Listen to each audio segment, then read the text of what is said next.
Hey guys, welcome to my YouTube channel. और आज की वीडियो में हम डिस्कस करने वाले हैं principle of growth and development. इससे पीछे की दो वीडियोस में हम डिस्कस कर चुके हैं। फर्स्ट वीडियो में हमने किया था ग्रोथ और डेवलपमेंट को, और दूसरी वीडियो में हमने किया था principles of growth and development. उसके बीच में हमने टाइप्स ऑफ डेवलपमेंट और चेंजेस इन डेवलपमेंट यानी कि विकास में परिवर्तन और विकास के प्रकार को भी पढ़ा था। तो ये जो वीडियो है उन सभी के लिए बहुत हेल्पफुल हो सकती है। ये मेरे सेल्फ नोट्स हैं, अगर आप चाहें तो इनसे अपने नोट्स भी प्रिपेयर कर सकते हैं। सीटेट हो, यूपीटेट हो, सुपरटेट हो, जिसमें भी सीडीपी का पोर्शन आता है, चाइल्ड डेवलपमेंट एंड पेडागोजी का, वो इस वीडियो को ईजिली देख सकता है और उसके लिए हेल्पफुल रहेगी। तो गाइज, जो हमने फर्स्ट प्रिंसिपल पढ़ा था वो था हमारा प्रिंसिपल ऑफ डायरेक्शन डेवलपमेंट, यानी कि हमारा जो डायरेक्शन होता है, यानी जो बच्चे का विकास होता है वो किस दिशा में होता है, यानी विकास की दिशा का सिद्धांत ही हमने पढ़ा था। थोड़ा सा रिकॉल कर रहे हैं, उसके बाद हम सीधे डायरेक्ट फोर्थ नंबर पे आएंगे, क्योंकि हम पीछे 3 सिद्धांत को पढ़ चुके हैं। तो दिशा का मतलब या तो सिर से पैर की तरफ होगा, उसको हम क्या बोलेंगे, सेफेलोकॉर्डल। और जो हमारा इनर टू आउटर होता है या सेंटर टू आउटवर्ड होता है, ये जो होता है हमारा, ये होता है हमारा प्रॉक्सिमो डिस्टल। ठीक है। इसी के बाद हमने एक सेकंड प्रिंसिपल पढ़ा था, rate of growth and development, यानी कि बालक की वृद्धि की दर क्या होती है, किस अवस्था में उसकी सबसे ज़्यादा वृद्धि होती है। यानी जो सबसे ज़्यादा वृद्धि होती है उसकी शिशु अवस्था में होती है, यानी इन्फेंसी पीरियड में सबसे ज़्यादा वृद्धि होती है। ये हम पढ़ चुके थे। और उसके बाद ये क्रम था, इन्फेंसी में ज़्यादा होती है, चाइल्डहुड में कम हो जाती है, फिर थोड़ा सा एडोलसेंस में तेज होती है, फिर उसके बाद बुढ़ापे की तरफ आते हैं तो डेवलपमेंट की जो रेट होती है वो गिर जाती है। ठीक है। डेवलपमेंटल सीक्वेंस पढ़ा था, किस क्रम में होता है। जाहिर सी बात है कि शारीरिक क्रिया और आपका जो ये मोटर डेवलपमेंट है ये एक सीक्वेंस में होता है। सीक्वेंस में किस तरीके से होता है, यानी कि पहले हम किसी चीज़ को पूरा का पूरा देखते हैं।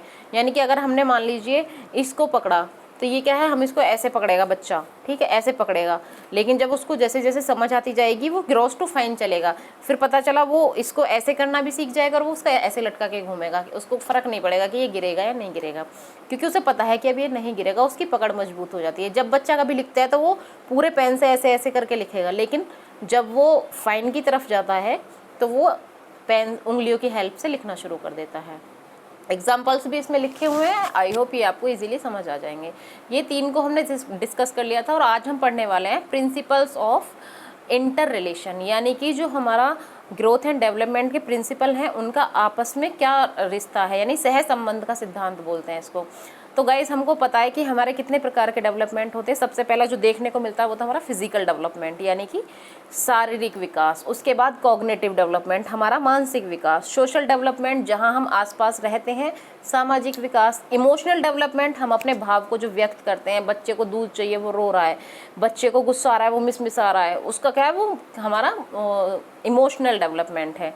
ठीक है। मोरल डेवलपमेंट, बच्चों को सिखाया जाता है घर में, टीचर सिखाती है, पेरेंट्स सिखाते हैं कि टीचर को जाके गुड मॉर्निंग विश करना है, गुड इवनिंग विश करना है, या जब टीचर क्लास में आते हैं तो आपको खड़े हो जाना है। ये क्या है, उसकी मोरलिटी है।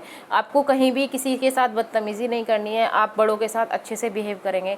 तो ये है हमारा प्रिंसिपल्स ऑफ इंटर रिलेशन, यानी कि हर प्रिंसिपल का आपस में कोई ना कोई सिद्धांत है। गाइज, अगर हमारा मान लीजिए फिजिकल डेवलपमेंट हो जाता है लेकिन हमारा कॉग्निटिव खराब है, तो क्या हमारा डेवलपमेंट सही होगा।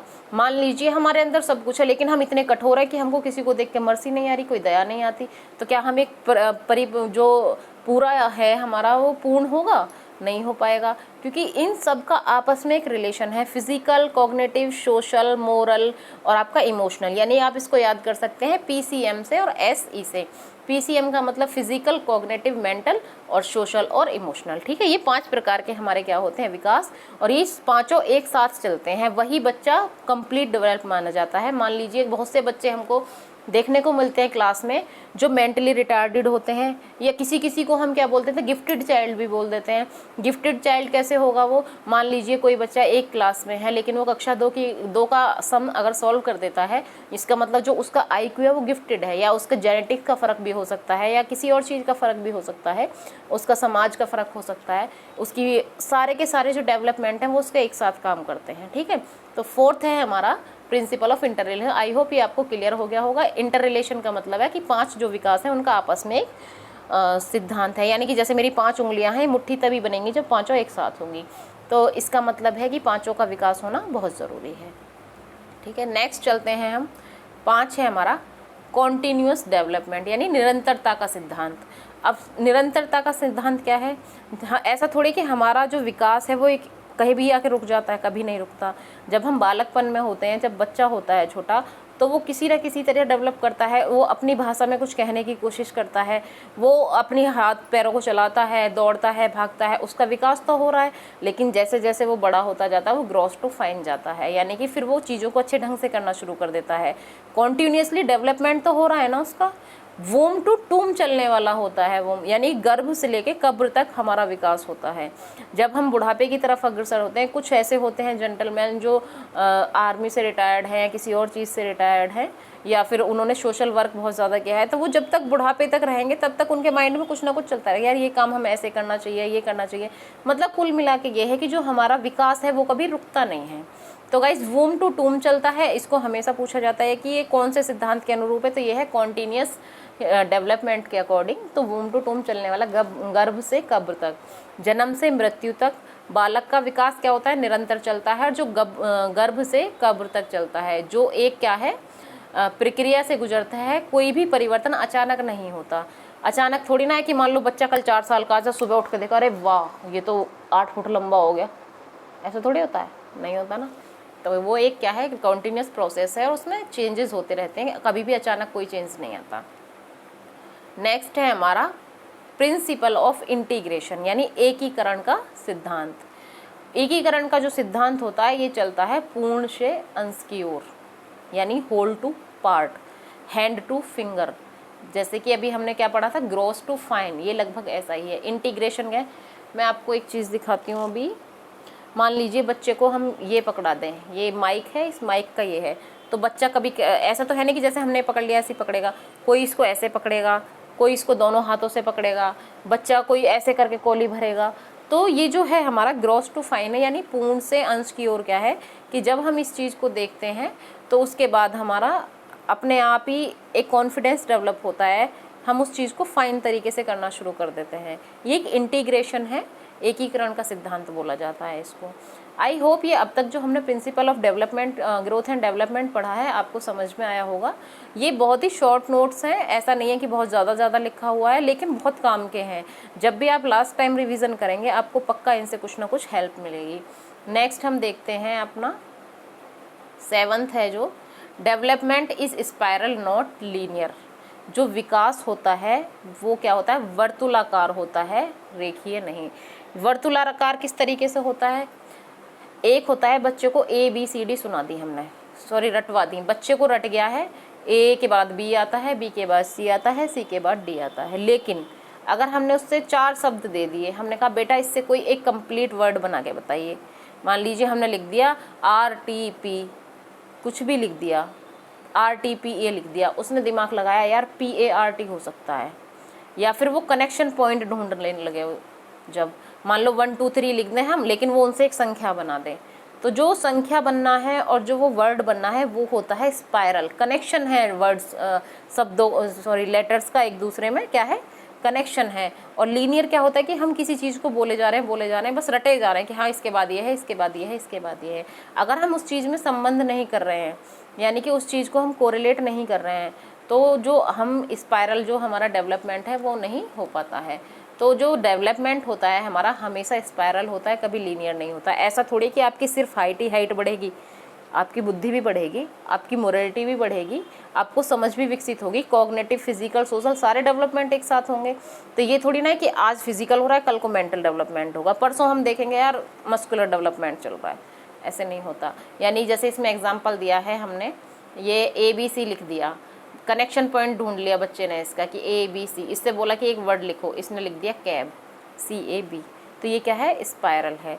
लीनियर में क्या होता है, ABCD डायरेक्ट सिखा दो, प्लस माइनस डिवाइड सिखा दो, लेकिन अगर उसको हम बोले बोर्ड मास क्या है तो उसको पता होना चाहिए ना, bracket, of, divide, multiply, addition, subtraction, तो ये इस चीज़ को देख पाएगा। तो ये हमारा डेवलपमेंट, ये कई बार पूछा जाता है कि विकास कैसी प्रक्रिया है, तो जो विकास है वर्तुलाकार यानी कि हमारी स्पाइरल डेवलपमेंट का है, ना कि लीनियर। नेक्स्ट है हमारा हेरिडिटी एंड एनवायरनमेंट।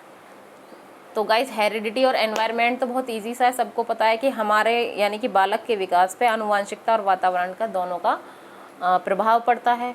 हमको जो रंग रूप मिला है, हमें आँखों का कलर मिला है, हमें चलने फिरने की जो हमारे गेट्स हैं वो हमारे किसी न किसी फैमिली मेम्बर से मिलते होंगे, हमारा फेस कट किसी न किसी से मिलता होगा, तो ये क्या है, ये हमारा जो हेरिडिटी है उससे मिला है, ठीक है। लेकिन उसके बाद हम स्कूल में जाते हैं, समाज में रहते हैं, स्कूल में लाइब्रेरी गए, वहाँ एक अलग एनवायरनमेंट मिला, स्कूल गए अलग एनवायरनमेंट मिला, किसी पार्टी में गए एक अलग एनवायरनमेंट मिला, तो वो क्या है हमारी, वो है हमारा पर्यावरण। तो 50-50% का योगदान होता है नेचर और नर्चर दोनों का, यानी कि प्रकृति और पोषण दोनों का बराबर का योगदान रहता है। लेकिन कभी भी ये फिक्स नहीं है कि 50-50 ही आए, लेकिन इन दोनों का एक गुणात्मक संबंध है। और ये पूछा भी जाता है कि बताइए किसने कहा है कि आनुवांशिकता और पर्यावरण का गुणात्मक संबंध है, वो कहा है वुडवर्थ ने। और वुडवर्थ के अनुसार ही ये कई बार पूछी जाती है कि वुडवर्थ ने पर्यावरण और हेरिडिटी की क्या परिभाषा दी है, तो वो है आनुवांशिकता और पर्यावरण का गुणात्मक संबंध होता है। और नेक्स्ट है लास्ट हमारा ये डेवलपमेंट ऑफ इंडिविजुअल डिफरेंसेस, यानी व्यक्तिगत विभिन्नताओं का सिद्धांत। व्यक्तिगत विभिन्नताओं का सिद्धांत जो होता है वो हर बच्चे में पाया जाता है। किसी बच्चे का जो कॉग्निटिव है वो बहुत ज़्यादा अच्छा है, यानी मानसिक विकास बहुत अच्छा है, किसी बच्चे का फिजिकल डेवलपमेंट बहुत अच्छा है, कोई स्पोर्ट्स में जाना चाहता है तो कोई साइंटिस्ट बनना चाहता है। किसी की हेरिडिटी में भी डिफरेंसेस होते हैं, यानी कि जेंडर के बेस पे, कास्ट के बेस पे, सब में व्यक्तिगत विभिन्नता पाई जाती हैं। धर्म के आधार पर, शिक्षा के आधार पर, कोई MA B.Ed होता है, कोई MSc होता है, कोई BA होता है। रुचि के आधार पर किसी का इंटरेस्ट डांस में है, किसी का इंटरेस्ट एजुकेशन में है। समाज के आधार पर कोई पिछड़ा हुआ समाज है, कोई आगे बहुत पढ़ा लिखा समाज है। वंश के आधार पर, पर्यावरण के आधार पर ये इंडिविजुअल डिफरेंसेस हमारे पाए जाते हैं बच्चों में। नेक्स्ट बस यही है, principle of general to specific, basic to advance चलता है। शब्द पढ़ेगा, पहले लेटर, उसके बाद वर्ड बनाएगा, फिर सेंटेंस बनाएगा। तो ये क्या है, जनरल से स्पेसिफिक की तरफ जाना, यानी कि ग्रॉस टू फाइन। फिर है हमारा भविष्यवाणी, यानी कि हम किसी बच्चे को देख के बताते हैं यार ये भविष्य में स्पोर्ट्समैन बनेगा, क्रिकेटर बनेगा, विराट कोहली बनेगा, सचिन तेंदुलकर जैसा बनेगा, एटसेट्रा। तो हमें ये तो यूनिफॉर्म पैटर्न है, ये सारी चीज़ें इतनी इम्पोर्टेंट नहीं है।